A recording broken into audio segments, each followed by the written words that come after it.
Nasa pangalan na, nasa mukha pa. Ganda ka, ganda yarn. Ito na, ang nagmamaganda at feeling diva. Ganda Wanda!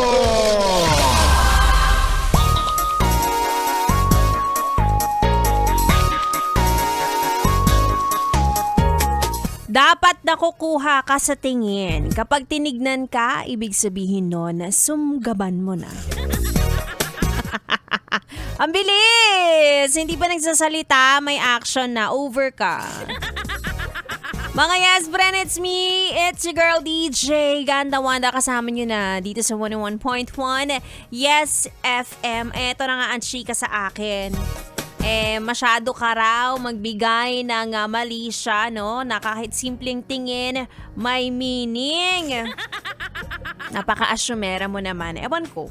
Alam mo, naiintindihan ko yan kasi alam mo naman dito sa Pilipinas ay pinalaki tayo na lagi tayong sinasabihan ng magulang na makuha ka sa tingin, ha? Kaya paglaki natin, ayun, lahat tuloy ng tingin may meaning, diba? Pero minsan, kung meron nagkakainlaban sa ganyan, meron ding mga nag-aaway. Yung mga nagkatinginan lang, parang akala mo nagsasaksakan na sila sa isip nila. Diba? O kaya naman tinignan lang siya.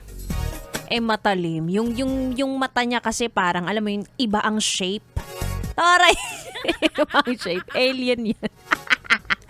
Diba? Merong mga mataray or masama tumingin. Ganon. Pero iba naman ang tumatakbo sa isip nila. O, diba? Tapos i-chismis mo na, ay, alam niyo ba si Ganda Wanda, grabe sinungitan talaga ako kasi yung mata niya grabe talaga. Over! Sobrang OA! Oy, may experience akong ganyan, Nakatingin ako, okay, i-explain ko. Malabo kasi ang mata ni Ganda Wanda at hindi siya nagsasalamin. Hindi ako nagsasalamin. So minsan, pag meron ako nakakasalubong, kahit medyo malapit na, hindi ko pa rin nakikita yung mukha. Blurred kayo sa aking lahat. Blurred kayo sa aking lahat, oo.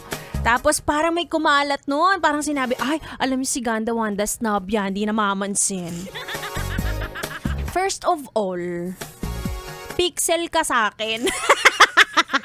Hindi ka naka-HD, 'di ba? Kaya minsan, wag tayong maglagay ng meaning sa mga bagay na wala naman tayong kasiguraduhan. Oo. For example, sinasabi niyo na nagkita tayo pero hindi ko naman kayo nakita. O, 'di ba? Hay nako, nakakaloka. Huwa kayo sa tingin, Charot. Ay, anyway, sige na, yes, friend. 3 oras na naman ang binigay sa atin para tayo ay mag-chikahan. Kaya naman samahan nyo na ako hanggang alas 9 ng gabi. O ayan, hindi na kita kinuha sa tingin. Nakiusap na ako sa'yo.